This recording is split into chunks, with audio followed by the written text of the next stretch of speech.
this next segment's called the elevator pitch, which is if you had to convince someone to watch this movie, you're trying to get them to watch this movie because we try not to push people away from movies. Yeah. We want to give them a reason to give it a chance.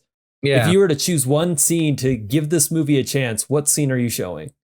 I would show the scene where they're fighting with the trolls. So the trolls are actually chasing everybody. Yeah. When they all hatch and everything. Like the whole battle royale at the end. Yeah, all that. Yeah, that scene to kind of get them reeled in for that. Yeah, like how did we get to this point? Right, exactly. That's yeah, you what gotta I see had as this. well. Yeah, that's kind of what I thought. Like when I watched, I was like, yeah, that's probably a scene where I would share with people to say, check this out.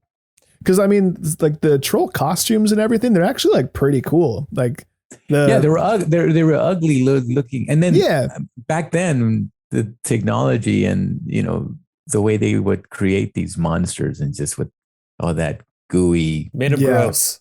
Very really gross. Yeah. And another reason why I couldn't watch it.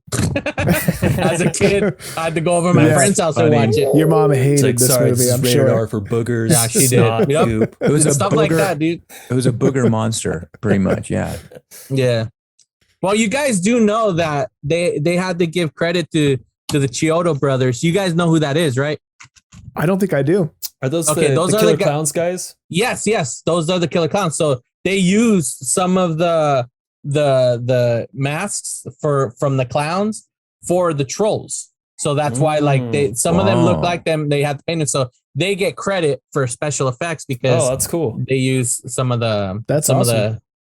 they didn't work on it, but they used their stuff and their designs in order. So they had to get credit for it. Interesting. Yeah. Yeah, that's cool. That's a scene that I would have chosen as well. I feel like it was a slow burn up to that point. Like I remember I was watching this and I was like, man, I'm not even feeling nostalgia for this. Like this is hard to sit through. Yeah. But then once it starts picking up at the end, once the trolls are, rising from the ground, it's like, okay, this is the 90s horror kids movie I wanted to see. Wait, so you had no love for this film? There's like a 25-year gap from the time that I had last seen it. And so I was expecting that like everything would feel familiar, that like I'd be like, oh, I know this line, I remember this place, but like it just wasn't really hitting with me until they started hatching. And then I was like, okay, this is feeling kind of good now. Yeah. Okay. That's exactly how I felt. Like the way it just exactly took me a while to kind of, I was just like, just cruising it until something caught my attention. It's not pretending to be anything other than it is. And it's just like up until that point, we just kind of get the same gag every 10 minutes, right? Like they just set up a new set piece and do the same gag and then just kind of do that over and over and over. And Ernest does something, he looks silly and the kids save him or whatever. So I could see, like it did take a while for like some stuff to happen, but I would probably choose the treehouse scene just because it's the first Ernest and the kids big adventure, Just and then they adult have hanging out with kids in a treehouse. just an adult taking kids to a spooky forest unsupervised. And then one kid, see Stranger Things again. One kid disappears and nobody gives a crap about him. There's no search. They don't even go to Ernest. Like, where was he last? With an adult man. And this kid never came home and they're fine. It's like that one girl that disappears that nobody cared. He didn't go home last night. Like that's all they say about it's it. Like Joey's missing, really? Yeah, Justice he didn't for come Joey. home. Oh, that's a bummer. I wonder what happened. Right. And then she leaves her bike as she's working on the bike, and he's like, "Let's go see." And they run off. Like it's a nice town, man. Her bike will be okay. Other than the trolls, it's a pretty safe place. And the two bullies. Everybody leaves their door open. Yeah. Yeah. But I did like, because they show Ernest being, he wants to be an inventor, right? With he has his garbage truck with all his gadgets. Right. So it was cool to see them build the treehouse. The gadgets worked, they would, what did he call them? They fended off the Ottomans from their high vantage point. I love how fixated he was on having the high ground. I thought that was so funny. It's over, Anakin. I have the high ground. See, but that fight, bro, like they don't even move. You're telling me at no point the kids could move to the left or the right? That gun is stationary. Oh, for sure. They could have went in the back. And and where are they getting all that pizza? It's full slices. They're not old pizzas because they're whole slices. It's like, I'm going to go spend $50 on pizza. Now we're going to throw them. Like, what? I know. It was like, I noticed, I was like, somebody didn't like this pizza. Today's pizza, that's a $30 pizza right there. That's an expensive battle. Seriously, maybe some hot and readies or something, just my God. So the next segment we have is a little bit of trivia. In doing your research for Ernest Scared Stupid, did you guys come across anything that felt super interesting that you wanted to share with everybody else? I'm excited to hear what you guys have to say because you've already dropped so much trivia knowledge on me. So like, let's hear it. What have you got for me? Well, as far as like for the movie or the actor, I mean, sure, anything really. Anything, yeah, anything that. Yeah. Well, as long as it can relate to. Oh yeah, of course. Well, for me, I found out that he was very good with kids. I mean, this character was for kids. That he would go out to hospitals and do the character and help these kids to kind of get them out of that situation for a while. Dope. So he did that for a while. He would go out there and I mean, that's huge for him to, step out and bring that character and say, well, I'm going to go out and make these kids, feel happy and bring a smile on their face. Absolutely. So I didn't know he did that. You can kind of see it in the movie, right? Like we joke about it's weird that he's hanging out with these kids by himself, but you can tell that like he knows how to work with the kids, right? He's comfortable around them and they're comfortable around him. Like I definitely got that vibe. It's like this guy, he's a warm soul. You know what I mean? Like he's a good guy and he seems to like be able to connect with these kids in some way. I don't know why I thought that, but I had a moment where I was like, you could see that, you know what I mean? Like he's good with the kids for sure. I just, we were talking about the pizza fight earlier. Apparently they borrowed those pizzas from Teenage Mutant Ninja Turtles. That's the Secret right. of These. Yeah. That's so cool. It was one of my favorite movies as a kid. So Oh wow. That was a cool connection for me. Nice. Let's see. Well, notes wise, I mean, I wrote a bunch, like kind of like the way when we're doing the show, like I just read a bunch of notes as I watched the film, but it's always more structured on the actual plot and stuff of the movie. That this is where I mean, like, it's going to sound like I'm just trashing this movie, but I still love this movie. Yeah, I grew up with it. I think I was in junior high or maybe younger actually. But I still enjoy it. I watched it and I still had a laugh. I still laughed in certain, moments and stuff like that. I laughed a lot more than I thought I was going to. And I will say, like, I was picking it apart too, like the bike thing you mentioned. And just like there was a lot of continuity stuff and a lot of. There's a lot of things like where I'm like, stuff like that. I was like, I have to just like stop or else I'm never going to get through this movie. Right. Because like every 5 minutes it was something like, why would you like. The fact that the only person that can bring the troll to life was Ernest, but also the only person that can kill it was Ernest. Just like, and it's like, why even tell him how to bring it back? Like, just be like, Ernest, stay away, and that's it. Don't tell him like, hey, this is how you. As long as you don't say this, then and then she tells him, and then so he's like, all right. Ye intruders beware, or whatever. I don't know. And fucking, then he brings a troll. Like, what the hell? What do we expect? It doesn't make any sense. Yeah.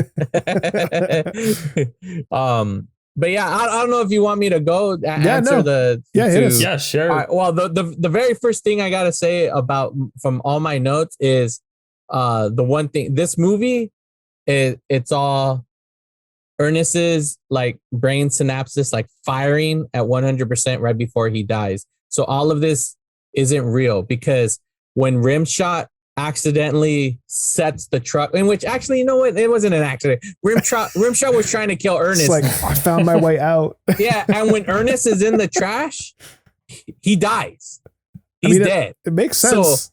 So his life he was always kind of like the fool there. No one, he wasn't no hero or anything. So right before his final moments of breath in his brain fired, and this whole scenario, this whole thing was created in his mind that he saved the world from these trolls. Okay. So that means he actually died in that moment. So the rest of the movie takes place all in his mind because it's those final moments of like his life just doing that. I saw that. I'm like, he's dead.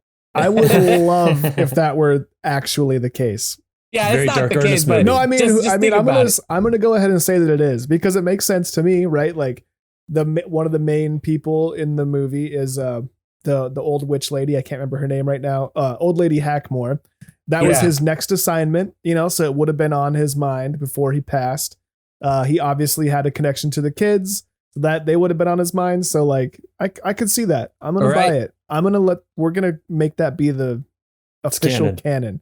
But when does it take place? I don't mean the present, the past, because it does say long ago. What is that time frame? Does it really give us? Because it does say, this demon came from the old world to the new. So like it came with us. So is it saying like this is like the early settlers? Because if that's the case and they captured the whatever the troll, how does the crazy witch, like I can't think of her name right now, have those things and they recognize her? How old is she?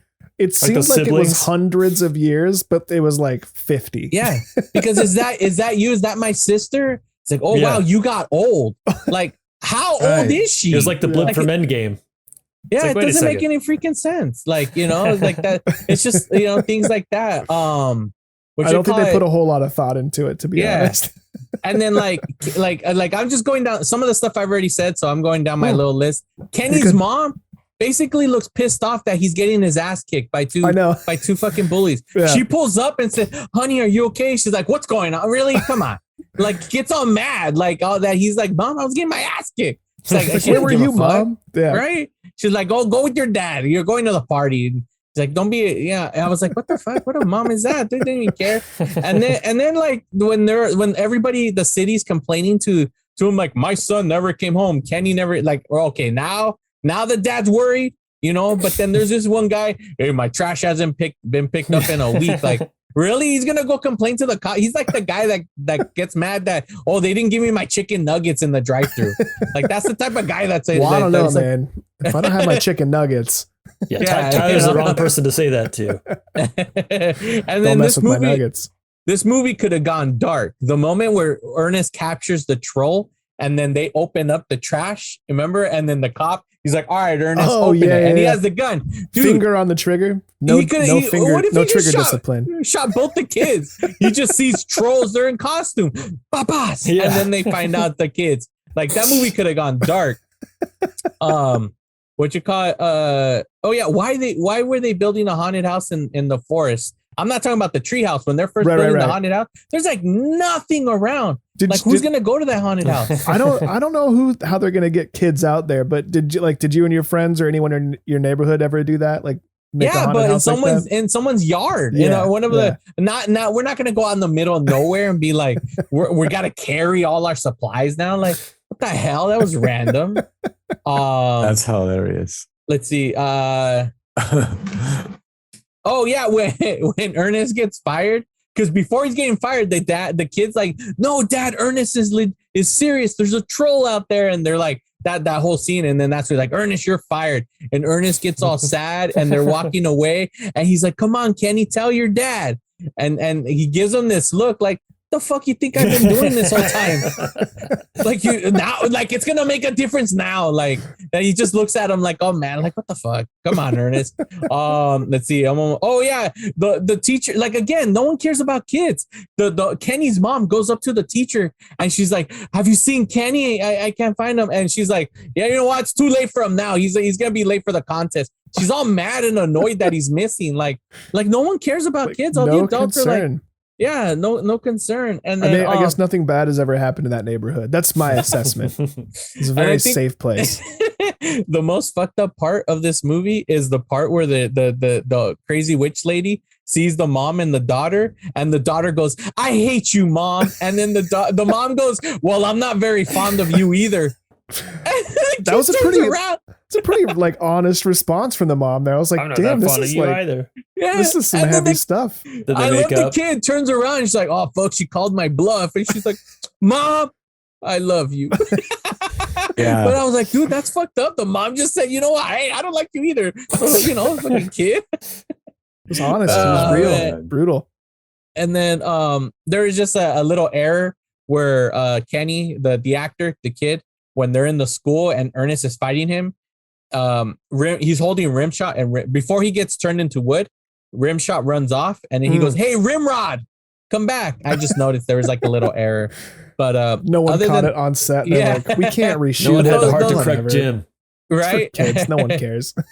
but yeah, but other than that, those are all my little notes. And I just have to say is that you guys know Napoleon Dynamite. Mm-hmm. I think John Heder could have had a career of 4 movies if he would have did what Ernest did. No one cared about anything else John Heder did. Like he should have been Napoleon Dynamite goes to camp. Yeah, exactly. Yes. Like, why couldn't he been that character for a bunch of movies? Hey, that's what we wanted. It's not too late. Napoleon Dynamite goes to Tijuana. There we go. That would be crazy. Helping he gets involved with the cartels. He gets, oh yeah. See, he goes with Pedro because Pedro has family in Mexico, right? And he can speak Spanish for him. But then Napoleon gets lost and he accidentally goes with the cartel. See? Now I'm mad that didn't happen because I want that. That's Napoleon acts like he knows Spanish. That's a good pitch. Yeah. Hola, ¿cómo estás? Hola, ¿tienes tú drogas? Quiero yo drogas. Vamos a un rave. Vámonos. That's a pretty good idea. I'm only on Unit 1 of Duolingo, so you have to dumb it down for me a little bit. What's the subtitles there? Yeah. We'll have the subtitled. Yeah, I appreciate that. Yeah, of course. Oh, man. That's funny. One of our last segments is the Adam Driver Drive-In double feature. We only call it Adam Driver because we like to name shout Adam Driver, but really it's just a drive-in double feature. And we want to know what you would pair Ernest Scared Stupid with if you were to do a drive-in pairing. Ooh, with this one. Oh, all my good ones are going to be. I was actually having a hard time with this one too. Like I don't know why I'm taking this question way too seriously and I can't think of an answer. So I'm oh my God. I think I got the pair for this one. Oh, perfect. Let's hear it. Dumb and Dumber, but not Dumb and Dumber Jim Carrey, the other one that they tried to do. Oh, the sequel? Yes. Okay. And with this. That's okay, but which one plays first? Ooh. Which one plays first? I guess yes. It would be the feature we're doing. Not the Dumb and Dumber. So that would play well, first. plus you got to end the night with the scary one, right? Or the scary one. Yeah. You have to you do have to. Yeah. So I dig it. Okay. Yeah. I would do a pairing of this movie because it's like a horror comedy family, but it's, scary and it does put kids in jeopardy. No one actually dies, but it has that, when I saw it, it was kind of scary when I was a kid. Mm-hmm. Like, the whole bed scene that truly is kind of frightening. Yeah. So I would partner this a double feature with Monster Squad because it's like, again, it's like a horror. It's kids, the kids are fighting back. In this movie, in reality, the kids save the day because it's not Ernest that figures out the way to stop it. It's like the Miyak. No, the kids found out it was Milk and they fight back. So I would pair this with the Monster Squad and Ernest Scared Stupid as a double feature. Love it. I love it. Gosh, I honestly don't even know. Like for me, it's just like any like family friendly Halloween movie. You know what I mean? But like, I'm trying to think of something that's a little bit more adult. I don't know. Like I might reward the adults that stuck around with something like, I don't know, Ghostbusters or something. You know what I mean? Yeah. Just like, if we're at the drive-in, if we're out, seeing something on the big screen, sitting in the car, the kids have lost interest hours ago, or maybe they're asleep. Let the kids have Ernest. Let the adults have a nicer movie. Yeah, I think I'd go with something like that, like a classic, like a reward for the patient adults that stuck around. That's a good pairing. I go a little bit darker here. I'm assuming that after Ernest, the kids are, it's 11 o'clock at night. The kids are tired. They're asleep. And so, now I want to spook the adults out a little bit. And I'm going to do a feature that is not a children's movie at all. So the kids are going to they should be asleep or they're going to have to, look away. But I'm going to show the Witch, the A24 movie. Oh my God. God damn, bro. You went dark, dude. Yeah. God damn, bro. It's got dark in the woods. It's got some similar DNA there, like people are disappearing from the village. Mm-hmm, there's something haunted out there and got it. Yeah, so I feel like it's the spirit. It's the same spirit, but now it's not a kids movie anymore. Ernest isn't there to get scared stupid. We've left the preschool. Yeah. Man, if any kids are awake, anymore. Forget it, bro. Yeah. I'm going to prison. That's a podcast first. That's the first goddamn bro reaction we've got from anyone on the pod. So that's a big moment for Three Films Pod here. That'll be our promo. There you go. Sorry, Steve. Awesome. So the way we wrap up our episode is we do our Rushmore Mountain, which is essentially choosing our top 4 of a particular category. Tonight's category is Halloween family films. These are OR scrubs. Oh, are they? So it's your top 4 family films of all time, and you can just give them as you're ready. Well, I just put mine together, so I can start off if you guys need a little bit of time. Yeah, you go first. So we watched The Addams Family as a watch party for the podcast about a year ago, and that wouldn't have made my list until that watch party. It opened my eyes to the wonderful world of The Addams Family, or I remembered it anyways. So I'll put The Addams Family on there. I just mentioned Ghostbusters. Casper was a huge one for me when I was a kid. I loved Casper. And Hocus Pocus, I think, is a classic, family friendly. And you can reuse these if you need to, but so I think that those are the 4 that I would go for. I don't have any family friendly movies. Goodfellas. The Exorcist, The Fun House, The Beast Within. Okay. Keep going. You know, put them up. Give us what you have. Yeah. The Exorcist. There's a good family Halloween movies right there. 1 and 2. So Exorcist 1 and 2 takes up 2 spots. There you go. Yeah, it's 2 spots. Actually, The Haunted Mansion. Okay. Disney's with Eddie Murphy. Mm-hmm. Good. That's like a good one. Yeah. 2 more, right? I need 2 more. Yeah. Yeah. Woo. Oh, Fright Night. Oh, what one was that? That was that came out in the 80s, 86, 87. That one jumped out at me for some reason. Fright Night 1 and 2. It's a vampire film where it's the kid next door. Yes. A vampire moves in next door and he's the only one that's like, there's a vampire living there. So it's like a high schooler is fighting against a vampire. And I dig it. A classic one, Once Bitten with Jim Carrey. Nice. Ooh. Oh yeah. I love that one. That's awesome. He went old. See, with me, I was trying to think of actual like family films, like for that. Because Fright, yeah, you know what, Freddie, you're going down the route of like 80s family films because when we were kids, we were watching Fright Night. Right, and it's a little bit different. Dude, I had an aunt who took me to go see Maniac, bro. Yeah, that's what I'm saying, bro. We didn't have like the family movies of the 90s, like Casper and shit. Yeah, no, ours like, yeah, we saw that. You're like, we're gonna go see Fright Night. Okay. Here's Fright Night. Good luck, kids. Let's see. Well, for sure, for my 4, the main one, it has to be Monster Squad. I mentioned it earlier, and that's like one of my favorite, like my second 80s favorite movie of all time is that one, Monster Squad. Okay. And it is a family film. It has scary moments. Kids are in jeopardy, but the kids fight back, man. They save the world basically from darkness. So it's cool. The kids are the future. Huh? The kids are our future. Yeah, there you go. They have to save the day.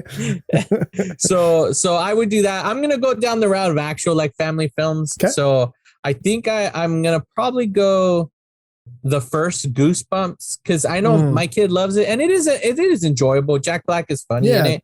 And so I would do that one because that is like a fun family movie. It does have some scary moments in it. Like that's what I want. Like I want to be able to watch something that kind of has those scary moments where like a kid could get hurt, the monsters, and it has that. And it's entertaining where the adults can enjoy it too. So I would go there. My third film, I would go, I don't know if I would do first or second Addams Family. You know what? No. I mean, it's Halloween. It's not really Halloween. No, I'm not going to go Beetlejuice because that's a cliche. It's not really a Halloween movie. In all reality, people play it, but it's not. So I think I'm gonna go with Ernest Scared Stupid. Just we're talking about brand, it. Yeah. And then the last one, I'm thinking either Casper or just so to throw in the 80s, I'll do The Worst Witch because Tim Curry's in it and he does this whole song. Anything can happen on Halloween, and it's an amazing song. And if you guys don't know it around Halloween time, keep an eye on our page because I'm going to be posting that video. Okay, that's good to know because I was going to say I need to see this. I don't think I've seen that. Yeah, Fairuza Balk, she's the main kid. It's very just picture Harry Potter, but instead it's girl witches. Gotcha. And she's considered the worst witch, and she becomes the head witch at the end. And Tim Curry is like the grand wizard, and he comes and performs this song that's fucking amazing, so 80s, and it's badass, bro. Like, so those are gonna be my 4. So you got a newer film, but then you got some old classics in there. So it's like I got something from the 2000s, from the 90s, and then the 80s. There you go. Love it. Covering all your bases there. I love it. Yeah. I would go Nightmare Before Christmas. Not out to cause any fights with anybody. I'll just put Nightmare up there. I actually really liked Adam Sandler's, installment into the Halloween genre with Hubie Halloween. Oh, the Hubie? Yeah. Which actually kind of has some strong Ernest vibes, with the, he's kind of the Ernest in his community there a little bit. Isn't Hubie Halloween, isn't that the one he made as a direct response to not getting recognition for Uncut Gems? Or am I thinking of something else? Yeah. Yes. That's what he said. If I don't win an Oscar, I'm gonna go back and make a garbage film or something like that. And look at now. It's making Matt's Rushmore. It's beautiful. Hey, here we are, full circle. Yeah. I just recently watched Corpse Bride with my kids, and the thing I loved about it is that their use of colors was very much the like Halloween type coloring that I remember growing up with, and so it was very nostalgic Halloween for me. So I'm putting Corpse Bride on there, and then I will throw in another Adam Sandler, Hotel Transylvania. Oh, wow, the Sandman. Yeah. So yeah, we're going heavy on Sandler this Halloween. It's a lot of Sandler. It's a lot of Sandler. Cool. Well, we want to thank you guys again, Santos and Freddie. Absolutely. We also want to give you one last chance on this episode to let everyone else know where to find you and about your podcast real quick. All right. You can listen to me and Freddie, 88 Miles Per Hour podcast. We are on wherever you listen to podcasts, you'll find us, especially the main 2, Apple Podcasts and Spotify. We're on there. We also have the Instagram. That's where we tend to do most of our stuff because Facebook flags everything I post. So I stick more to Instagram. So, we do have a Twitter, but like I said, Instagram is our main page. But if you reach us over there, you can find us there. Everything again. The Instagram is 88mph pod. We have a website. You could go check us out for everything of the Brothers Bear. It's brothersbearnetwork.com. That's where you could find more about, the history of the whole show from the beginning days till now, in which I need to update it for the last year to add more featuring Freddie, but it tells the whole history of the show. You could check out the archive. We have everything from the very beginning of when it was flat out 80s movies, and then the transition where it was 3 of us hosting. So, you could check us out there. You contact us, whatever, interact with us, we'll respond back. But other than that, that's where you can reach us. Again, it's just me and Freddie, we're just always having a good time laughing and revisiting films. And, just, that's all it is. It's just, having memories about it. And it's a good time. I can vouch for that. Like I said, having listened to the Half Baked episode, it was like I felt like I was just kind of like in the car, like I was in the back seat. Oh, that's cool. You guys were in the front seat driving, right on. And I was just like kind of listening. Yeah, it's a good time. Yeah. All right, man. Awesome, man. Thanks. Yeah. Hell yeah. Yeah, check these guys out. Santos and Freddie, it was great having you on. Thank you for joining us tonight. Yeah, man. Thanks. And for those of you listening, catch us next episode and have a great night.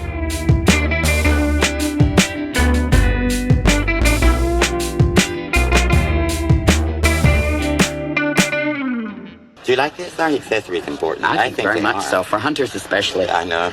You never know when an animal just going to jump on you, and you don't know if he's going to match your coat. That's it, or if he's going to become one. That's the most important thing. I think live furs are very important for the women in the 90s. If you're actually wearing an animal and someone you don't like is there, you just say sick. Hurt them. That's not bad, That's it. Pause. Fur will just fly. Fur. And if you have a baby seal on, if you're near a pool, you're fucked. He'll drown you. We'll be right back. We're talking fashion. I'm Bob, and this is our show, In Your Ear.